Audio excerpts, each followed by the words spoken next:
Bonjour à tous, bienvenue au JT Pop. Enfin, je vais faire une reprise de la semaine. Il y a longtemps que je n'en ai pas fait, je suis content de les faire. Mais il faut dire que les derniers films qui sont sortis, ben, soit je les avais pas vus, soit je les avais vus, mais j'avais des doutes.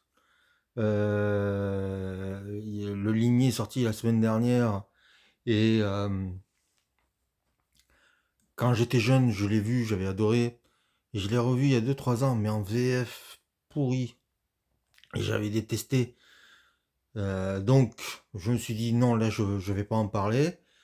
Et bah, sinon, c'est très difficile quand vous n'avez pas les copies bah, de parler d'un film. Mais là, cette semaine, je vais pouvoir parler d'un Visconti. Et je vais pas me parler de n'importe quel Visconti, parce que c'est un Visconti de de sa première partie de carrière. Je vais parler de Bellissima. Et donc, je vais parler de la période néo-réalisme de Visconti. Donc, voilà, ça m'a enchanté. Je suis très content de le faire. Et en plus, c'est un chef-d'œuvre. Parce que ben, Visconti, il a fait que ça pratiquement. Donc, Bellissima, ça raconte l'histoire d'une mère qui veut faire passer une audition à sa fille, à Cinecittà, pour un film de Blasetti. Je crois que c'est Alexandro Blasetti, mais je sais plus le prénom. Je sais que c'est Blasetti et qui est vraiment un réalisateur, qui est un réalisateur qui existait et qui était reconnu. Et qu'on a un peu oublié aujourd'hui, alors que Visconti, on l'a toujours en tête. Et la mère va se battre tout le long du film. La fille va passer l'audition. Ça va être une catastrophe. Mais c'est tellement touchant. Le réalisateur va être tellement touché qu'il va lui proposer un contrat. Et la mère va refuser. Là, je vous ai raconté l'histoire en entier. Mais c'est pas l'histoire qui est intéressante, c'est le traitement, c'est la manière de montrer les choses. On est dans un film donc ultra réaliste où la caméra va coller au train, au visage, aux humeurs de Anna Magnani. Magnani est une des plus grandes stars du cinéma italien et de la gamine. Et donc on va le film dure sur une journée ou pas plus, hein. On va suivre cette femme déterminée à ce que sa fille réussit. En fait, elle, elle met dans tout, elle met ah pardon, excusez-moi. Tous ses espoirs sont sur sa fille parce que elle n'a pas la vie qu'elle rêverait d'avoir. Voilà. Et donc c'est aussi ça que ça raconte. C'est aussi bah, les espoirs déçus. C'est une époque où bah, la pauvreté en Italie est forte. On est juste après-guerre.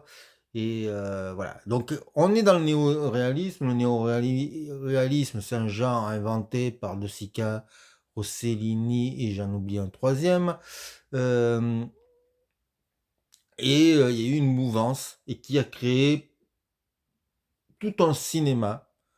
On peut dire que même la comédie à l'italienne vient de ce genre-là. C'est-à-dire un genre où on stylise pas. On suit juste l'héroïne. C'est souvent des gens du peuple donc, que l'on suivait. Et puis, euh, voilà, c'était souvent caméra à l'épaule ou ce genre de choses. On filmait souvent dans la rue. Voilà, le néoréalisme, je caricature parce qu'il y a plusieurs sûrement sortes de néoréalisme. Et Robert Rossellini, quand on voit sa carrière, on voit tout les composantes du néoréalisme. Mais voilà, Visconti, lui, aussi, sur un scénario de Francisco Rosi, je crois que c'est Cesario Zavattini aussi a écrit dessus. Et voilà, ils ont... en fait, le scénario était une base et après, selon les événements, selon ce que vivait l'actrice, selon comment se comportaient souvent des acteurs non professionnels en face, ça donnait des accidents, ça donnait ben, de la vie et ça donnait des films comme pouvait être Bellissima. Alors Bellissima, c'est on rit, mais on est aussi dans le mélodrame. On est en Italie, donc on est dans l'excès de sentiments et ça donne des scènes absolument géniales. Anna Magnani est sûrement une des plus grandes actrices de tous les temps. Elle est incroyable de sensibilité, elle en fait des caisses, mais elle est parfois répugnante, elle est parfois excessive, parfois elle est adorable, parfois on l'adore, et tout ça en quelques minutes. Et c'est ça la beauté du cinéma italien, c'est pour ça qu'on l'aime. Donc si sur vos écrans, vous pouvez voir ou revoir Bellissima de Luchino Visconti, allez-y, vous ne serez pas déçus.